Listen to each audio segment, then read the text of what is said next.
sua voz, não cantando com uma oitavada, uma sextavada, não pregando com uma voz e com um português eloquente, não. Elas estão esperando ouvir a tua voz. Jesus te ama e Ele pode te salvar dessa situação. Eu demorei um bocado para entender o que é evangelho.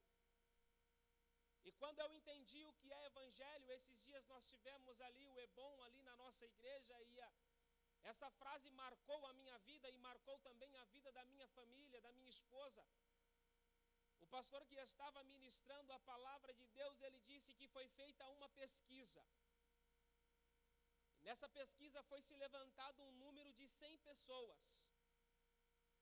E destas 100 pessoas foram feita uma convocação direta para elas, dizendo que elas deveriam ler a Bíblia. E dentro do censo, foi-se percebido e reconhecido que das 100 pessoas, pastor Arnaldo, apenas uma vai ler a Bíblia. As outras 99 pessoas não vão se preocupar em ler a Bíblia. Elas vão se preocupar em ler a minha vida e a sua vida. Porque o maior testemunho de cristão que carregamos não é o tamanho da Bíblia que temos, não é o estilo da gravata com lenço que usamos, não é se o nosso sapato é invernizado, não é se pregamos com terno ou sem terno. Aquilo que vai marcar a nossa história e que vai fazer com que as pessoas desejem ter aquilo que temos é como estamos vivendo, é o que somos e o que fazemos. Se você abrir a sua Bíblia no livro do Gênesis, eu quero que você acompanhe comigo em nome de Jesus. A Bíblia diz que Deus fora criar o homem. E quando ele foi criar o homem, a Bíblia diz que Deus abençoou o homem. Capítulo 1, versículo de número 28. E a Bíblia vai dizer, e eu quero que você grave isso na sua memória. O texto vai dizer, na parte A do versículo diz, e Deus os abençoou. E o texto continua dizendo, e Deus lhes disse, frutificai, multiplicai-vos e enchei a terra. E sujeitai-a e dominai sobre os peixes do mar, e sobre as aves do céu, e sobre todo o animal que se move sobre a terra. Nós olharmos aí dentro da ordem da língua portuguesa, nós vamos entender que a bênção de Deus, ela veio antes da sua palavra. A bênção de Deus, ela veio antes que Deus pudesse exigir alguma coisa de Adão. E se você olhar aí dentro da Bíblia, você vai entender que dentro deste contexto ainda Adão não tinha sido posto no Éden.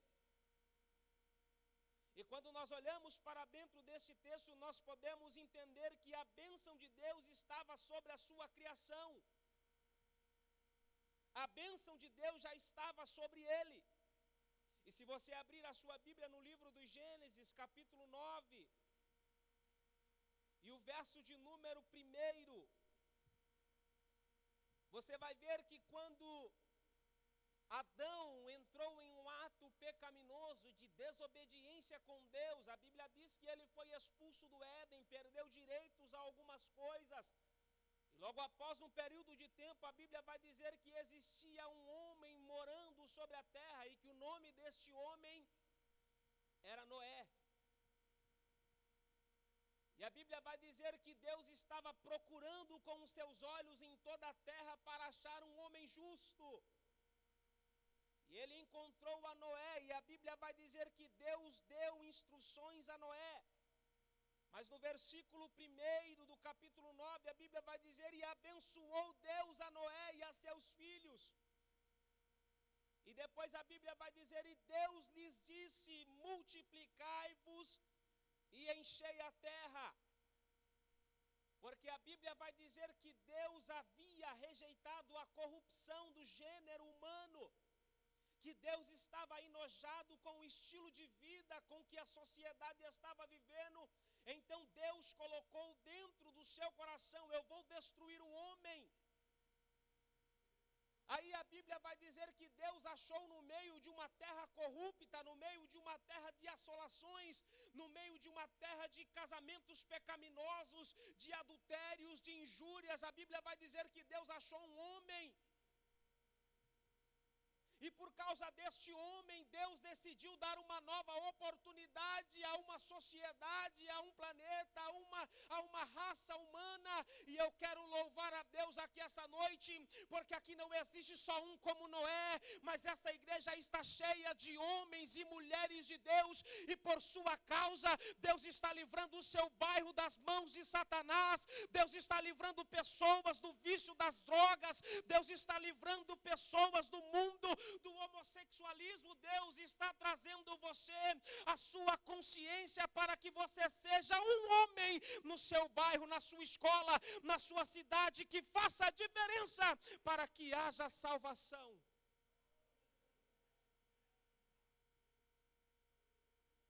O texto vai dizer que Deus deu uma ordem a Noé: você vai construir uma arca. Eu não vou entrar em detalhes com desfecho do comprimento da arca, do tamanho. Mas a Bíblia vai dizer que quando Deus dá uma ordem para Noé, se você olhar aí, dentro do contexto histórico de Noé, você vai ver que Noé, ele era agricultor. Noé, ele era um lavrador da terra, ele cuidava da plantação, ele fazia frutos com a terra que Deus lhe dava. E a Bíblia diz que Deus pegou a Noé e deu a ele a ordem de construir algo que era inusitado, que Noé nunca tinha visto. E ele disse assim: isso que você vai construir é para você e para sua família.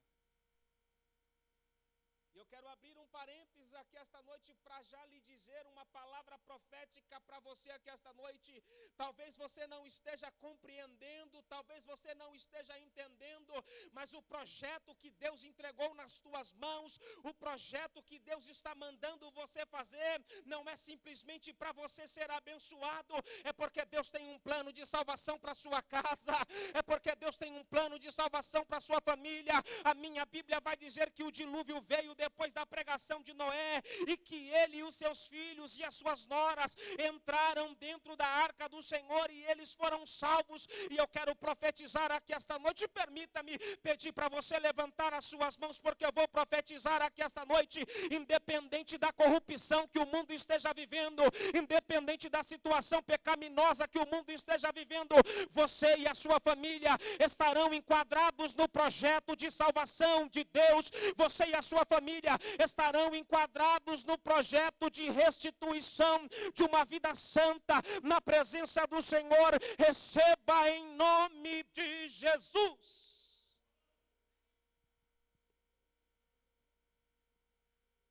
O projeto maior de Deus para com o homem é para que o homem multiplicasse e enchesse a terra. No princípio.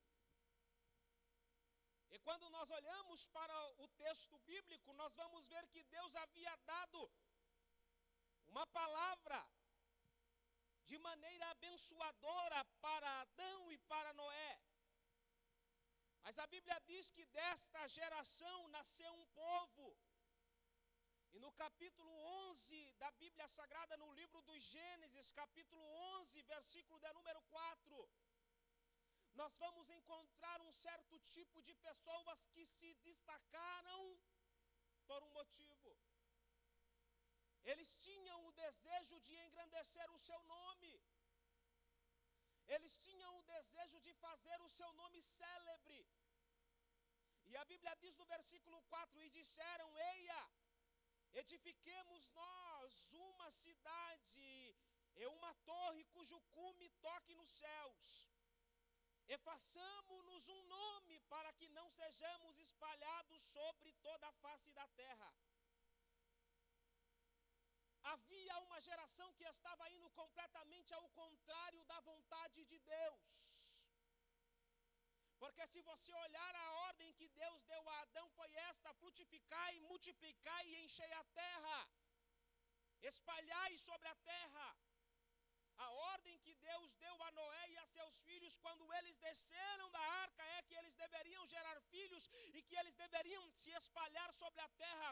Mas a Bíblia diz que tinha um povo que estava indo contrário à vontade de Deus e que eles estavam dizendo: não vamos fazer como fez Adão, não vamos fazer como fez Noé, vamos fazer com que os nossos nomes sejam célebres, não sejamos espalhados sobre a face da terra, mas vamos edificar uma cidade e vamos edificar uma torre para que o nosso nome seja lembrado.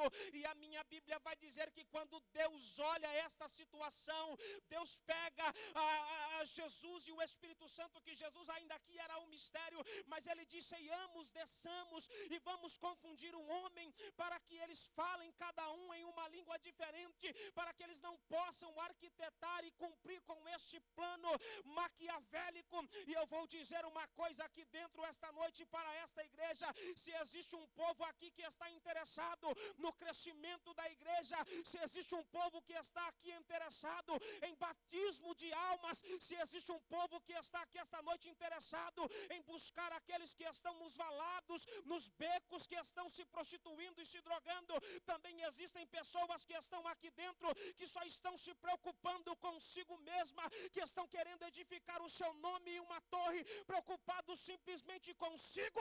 Mas hoje eu vim aqui como profeta de Deus para te dizer: é tempo de sair para fora, de levar o evangelho ao desconhecido e pregar a palavra de Deus.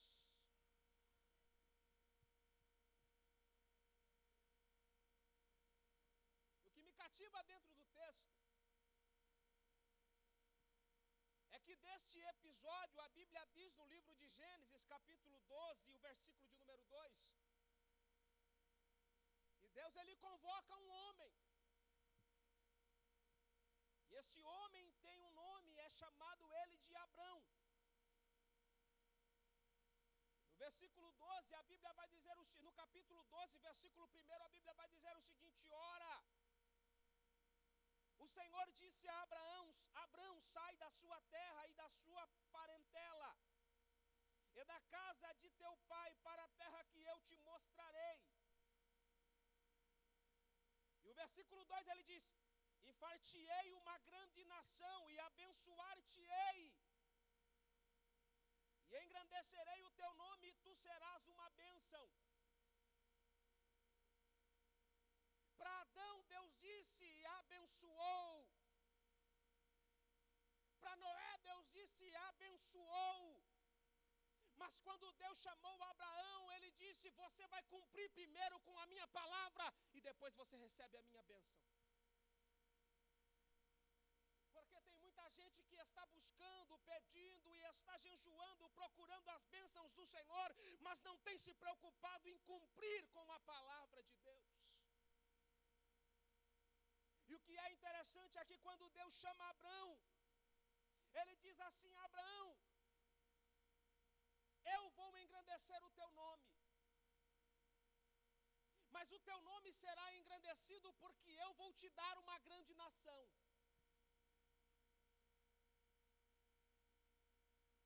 Aqueles que estavam construindo a Torre de Babel estavam procurando construir o seu nome através das suas construções,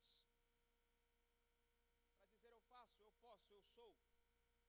E quando Deus chama Abraão, Deus revela um segredo para Abraão que não deveria sair de dentro dos nossos corações.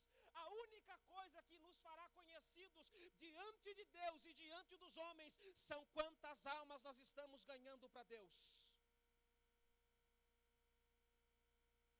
Eu preciso perguntar, mas você não precisa responder: quantas almas nós discipulamos, nós particular? Não estou falando do pastor, estou falando de intimidade particular. Talvez você nem seja um obreiro, talvez você ainda seja um jovem, mas eu gostaria de perguntar e você responda para si mesmo: quantas almas você trouxe para a igreja este ano e você discipulou para o batismo? Porque o evangelho é constituído por um corpo de Cristo. Deus constituiu um pastor para cuidar de ovelhas, mas nós somos responsáveis para o crescimento de ovelhas. Por quê? Porque ovelha gera...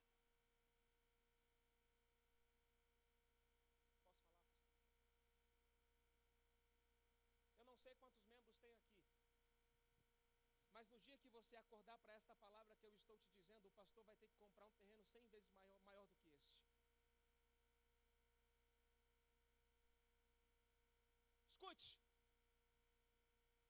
existia um homem chamado Bernard Johnson. Este homem, abaixo de D.L. Moody, foi um dos homens que mais ganhou almas para o Senhor Jesus. Um dia este homem estava com 96 anos de idade, e ele estava cuidando das suas rosas no seu jardim. E a sua mulher estava olhando para ele da janela e via os seus lábios mexerem. E a história conta que ela pensou consigo mesma: está chegando a idade e o meu esposo está ficando louco. Já está falando sozinho, conversando com as flores. A história conta que aquela mulher prestou atenção na face do seu esposo. E a história vai contar que Bernard, ele começa a chorar naquele momento, e ele começa a soluçar de tanto chorar. A mulher sai correndo de dentro da sua casa e pergunta: o que é que está acontecendo? Por que você está chorando? Você está sentindo alguma coisa? O seu coração está palpitando mais forte? O que é que está acontecendo? Ele olha para ela e ele diz assim: eu não consigo mais ficar aqui dentro. Ou Deus me dá mais almas, ou Ele tira a minha vida. E eu vim aqui para lhe dizer esta noite: Deus te chamou para ser uma grande ganhadora de almas, e você vai receber uma unção, pois onde você falar, as pessoas vão ouvir e vão querer sentir o que você sente, vão desejar ter o que você tem, porque Deus te chamou para ser gerador de almas.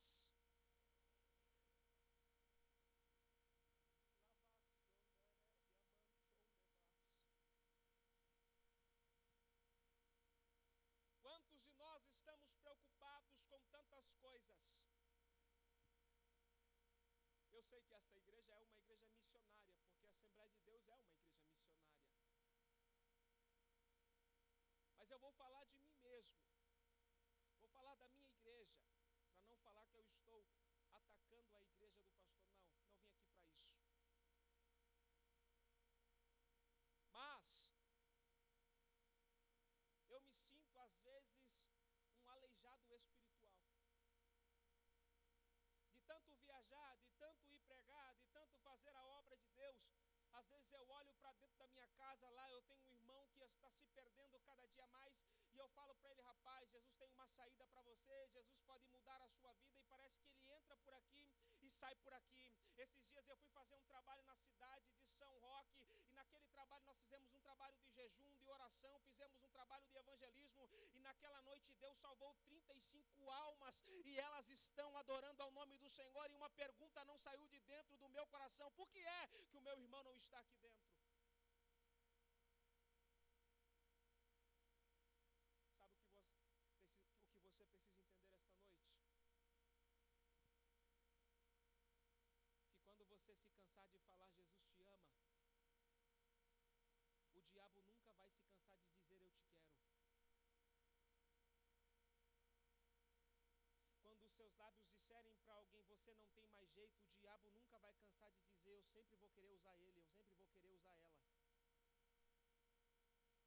Enquanto você fica com os teus lábios fechados, o inferno está sendo repleto de pessoas e almas indo em direção a ele. Mas quando você começar a abrir os teus lábios dentro da tua escola, dentro da tua casa, dentro do teu emprego, eu quero garantir uma coisa para você aqui esta noite: almas vão se render aos pés do Senhor Jesus, porque existe somente um caminho que leva para a salvação. E talvez você possa dizer para mim: pastor, mas eu tento falar para um, ele é ateu, eu tento falar para outro, ele é incrédulo, eu tento falar para outro. Não interessa quantas vezes você tem que falar, mas continue pregando a palavra de Deus, porque você vai ser abençoado ganhando almas para o Senhor. Eu quero acreditar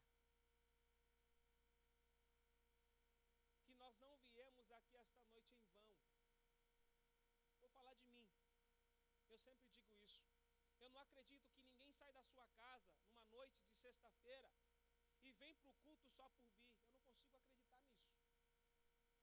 Mas se se nós viemos a um culto como este, que algo diferente aconteça na nossa vida. Que estejamos perceptivos aquilo que Deus tem para mim e para você esta noite. Que estejamos perceptivos que Deus quer nos fazer ganhadores de almas. Nós estamos preocupados com tantas outras coisas. E se você abrir a sua Bíblia comigo no livro de 1 Coríntios, o seu capítulo é o de número 3.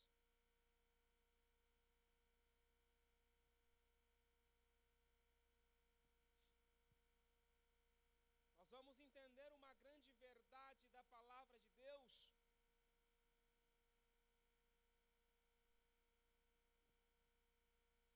Capítulo 3, eu vou ler o verso de número 12 a seguir.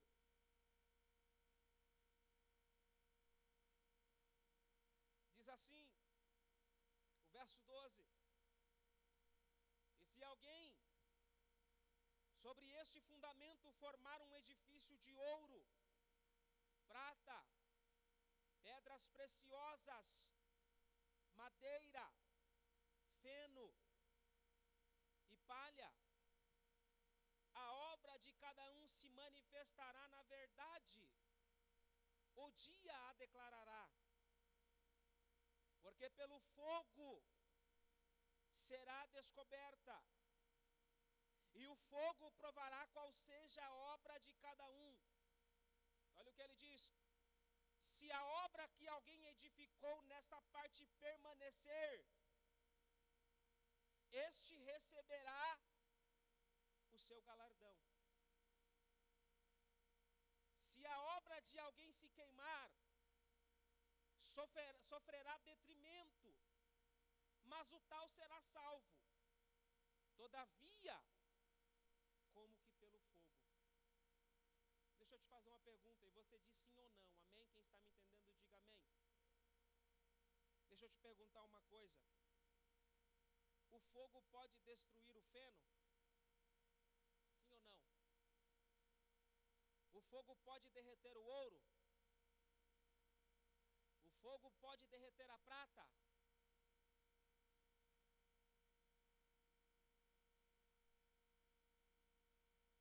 Vamos para a Bíblia Sagrada. Hebreus capítulo 12, o verso de número 29.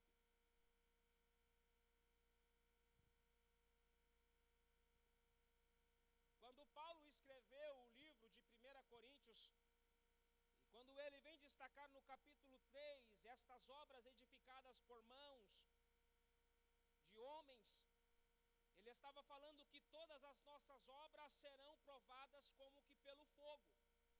Por quê? Porque no livro de Hebreus, capítulo 12, o verso de número 29, diz que o nosso Deus é um... O que Deus é? Deus é um fogo consumidor. Então chegará um dia em que você, eu não sei o seu nome, mas você que está sentado aqui esta noite, e qualquer outra denominação que esteja tendo culto neste momento, um dia, nós chegaremos diante de Deus. E o meu Deus e o seu Deus vai nos chamar pelo nome. E eu vou usar a mim como exemplo. Moisés, mostre-me as tuas mãos e mostre-me o que é que fez para mim enquanto esteve na terra.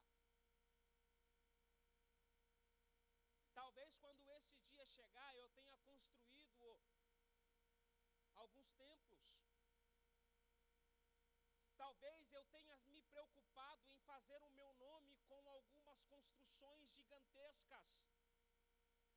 Por exemplo, nós poderíamos falar aqui sobre o magnânimo templo de Salomão em São Paulo. Gigantesco, enorme. Isso são obras feitas pelas mãos de homem. E tudo tudo aquilo que nós fazemos vai ser provado pelo fogo consumidor. Aí a Bíblia diz, e eu quero que você abra a sua Bíblia comigo, em Hebreus capítulo 1.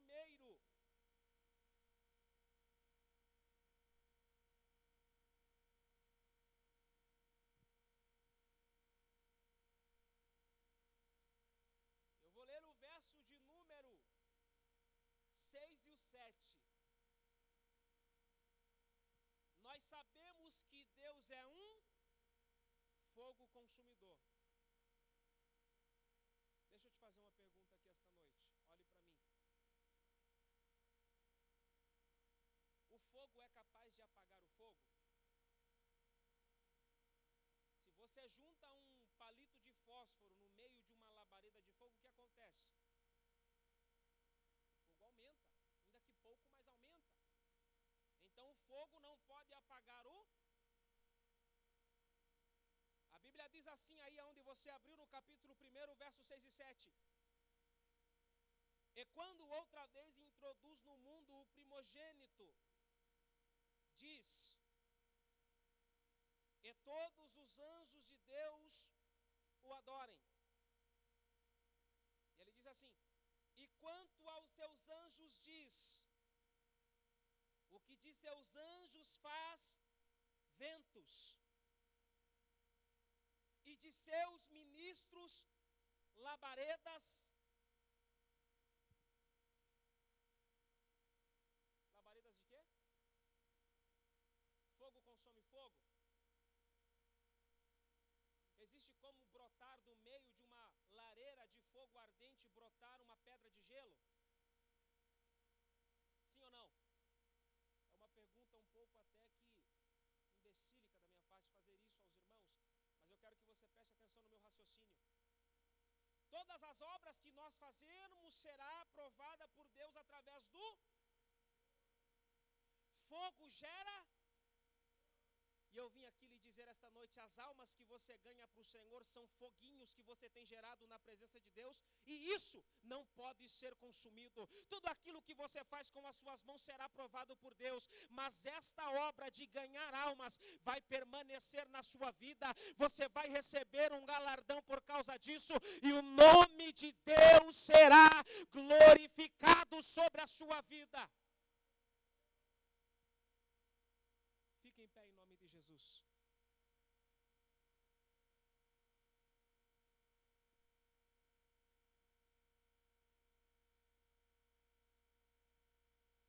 E eu quero fechar um compromisso com você aqui esta noite. Eu quero que você pegue a sua mão direita e coloque sobre o seu coração. Eu quero que você diga comigo: Deus, a partir de hoje, eu vou gerar filhos. Foi você que se comprometeu com Deus. Então, lá dentro da sua escola, fale. Dentro do seu emprego, fale. Na rua onde você mora, fale. Porque existem outras maneiras de nós recebermos um galardão. A Bíblia diz que se nós recebermos um profeta na qualidade de profeta, nós receberemos o galardão de profeta. A Bíblia diz que se nós oferecermos um copo de água fria para um dos pequeninos de Deus, nós receberemos o nosso galardão. Mas este galardão que nós receberemos por ganhar almas é completamente diferenciado. Escuta, eu vou encerrar a minha fala agora neste momento e eu vou retornar o microfone ao pastor desta igreja. Mas eu preciso te dizer isso. Você foi chamado por Deus para ganhar almas. Você foi chamado por Deus para gerar filhos e filhas espirituais para Deus. E eu vou mais além para você. Enquanto os teus lábios ficam fechados, o inferno está se completando. Mas quando você abrir os teus lábios e pronunciar aquilo que Deus te deu, o inferno receberá um desfalque, porque você será um grande ganhador de almas. Feche os seus olhos em nome de Jesus. Deus, eu sei que Tu estás aqui em nosso meio, porque posso senti-lo desde quando entrei neste templo, Senhor.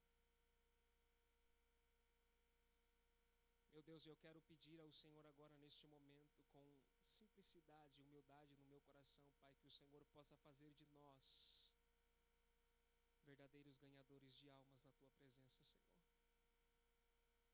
Que os Teus filhos, meu Pai, sejam impulsionados a falar do Teu amor no ônibus. Que os Teus filhos sejam impulsionados a falar do Teu amor na fila do banco.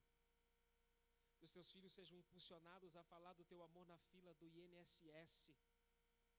Que os Teus filhos sejam impulsionados a falar da Tua palavra e da Tua salvação dentro do seu emprego, mas que eles sejam ganhadores de almas na Sua presença, Senhor. Em nome de Jesus, Pai, eu te peço que o Senhor desperte a nossa alma e que nós possamos cumprir verdadeiramente com a Tua vontade primordial sobre a nossa vida, que é ganhar almas para o Teu reino. Em nome de Jesus. Amém. E amém, Jesus. Graças a Deus. Eu quero retornar o microfone ao pastor. E se você está feliz com Deus, diga glória a Deus. Louvado seja o nome do Senhor, pastor.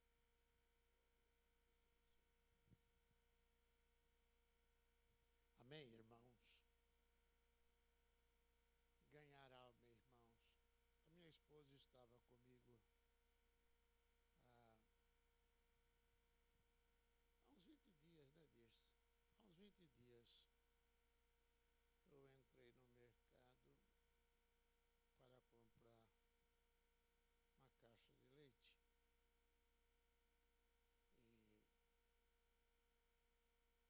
E uma moça me atendeu dentro do mercado. Ia passando eu e minha esposa, ela falou assim: o senhor lembra de mim?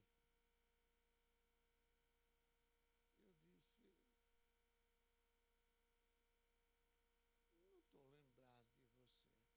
Ela falou: olha, há 2 meses atrás, olha o que ela falou para mim. Há 2 meses atrás,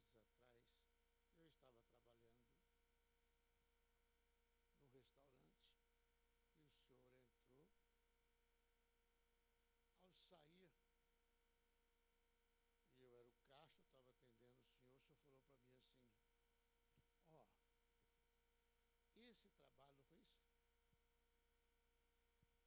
o senhor falou para mim assim: ó, esse trabalho, não foi isso? Ele falou, o senhor falou para mim, ó, esse trabalho não é para você.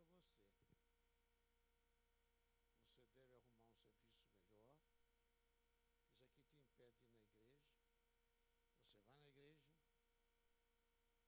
aceita Jesus como Salvador, e Jesus vai te dar um serviço melhor do que esse.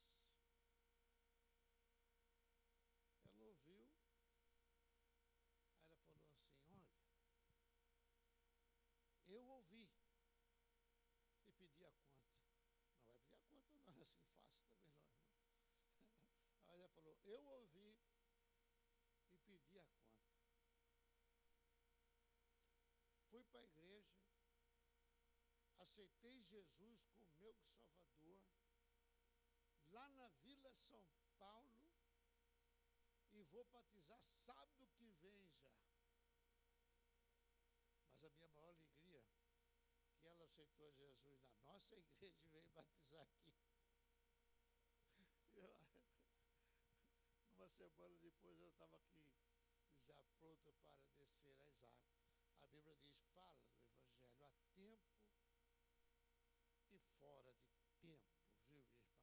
O cristão precisa aproveitar a oportunidade para lançar a palavra, porque ninguém tem estrela na testa, né? Ninguém. Agora, a Bíblia diz, quem leva preciosa semente, gemendo ou chorando, voltará com alegria, trazendo os seus molos. Como é bom ganhar uma alma para Jesus, viu, irmão? Como é bom. E pode ter certeza de uma coisa. Nunca olha para uma pessoa, irmão, dizendo assim, esse aí acho que não vai dar nada, não. Esse aí nem adianta. Não existe isso, irmão. A nós compete falar de Jesus. Agora o Espírito Santo convence. E Jesus salva, cura e batiza com o Espírito Santo. Amém? Olha aí. Jesus é bom, jovem. Esse jovem aqui, jovem. Esse moço quer aceitar Jesus como seu Salvador. Tem mais alguém que quer aceitar Jesus como Salvador? Eu vou falar uma coisa para os irmãos. Se nós valorizasse mais o que é o céu e o que é o inferno, irmão, nós falaríamos mais de Jesus. Viu? Muito mais.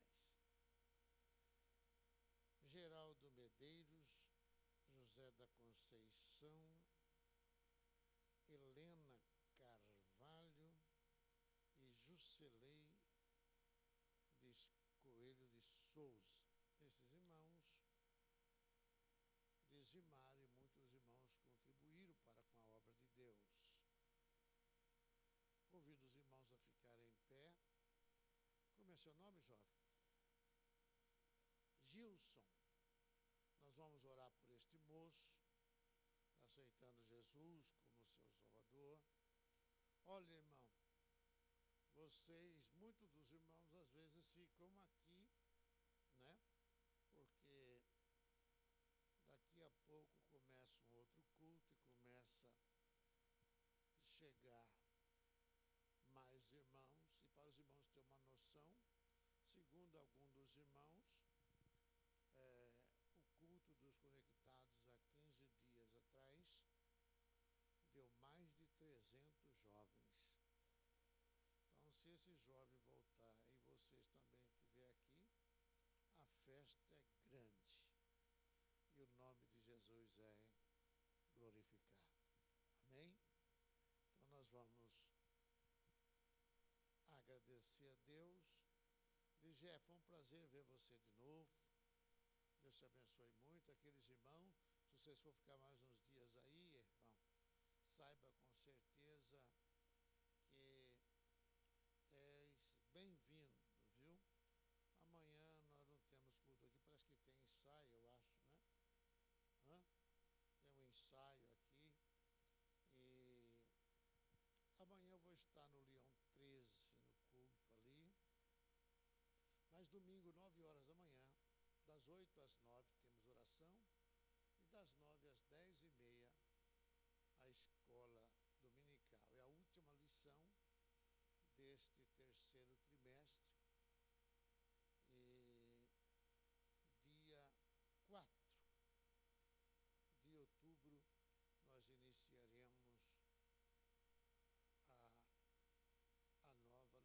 do quarto trimestre até dezembro. Amém? Vamos agradecer a Deus e terminar este culto, irmão.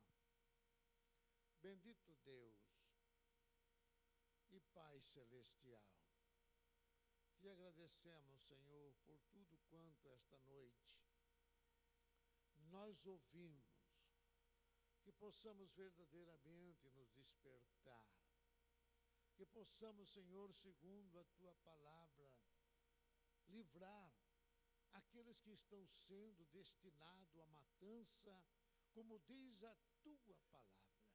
Ajuda-nos pelo Teu Espírito, dá-nos visão espiritual, para vermos, Senhor, a situação que esse mundo se encontra e pregar o Evangelho. Evangelho de poder, que liberta, que salva, que transforma. Assim como esse jovem que aqui está esta noite, que ouvindo a Tua palavra, Senhor, pela fé o aceita como único e suficiente Salvador. Rogamos, Jesus, que segure em suas mãos. Ajuda, Senhor, a caminhar neste caminho e aguardar a Tua palavra conosco e esperar por aquele grande dia abençoa os teus servos que contribuíram com as suas ofertas, com os seus dízimos. Senhor, abençoa também o culto logo mais com a nossa juventude e os irmãos da igreja. É o que nós te pedimos, em nome de Jesus.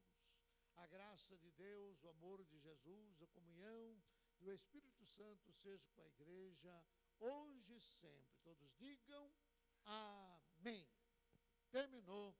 Que Deus abençoe os irmãos. Cumprimento os irmãos.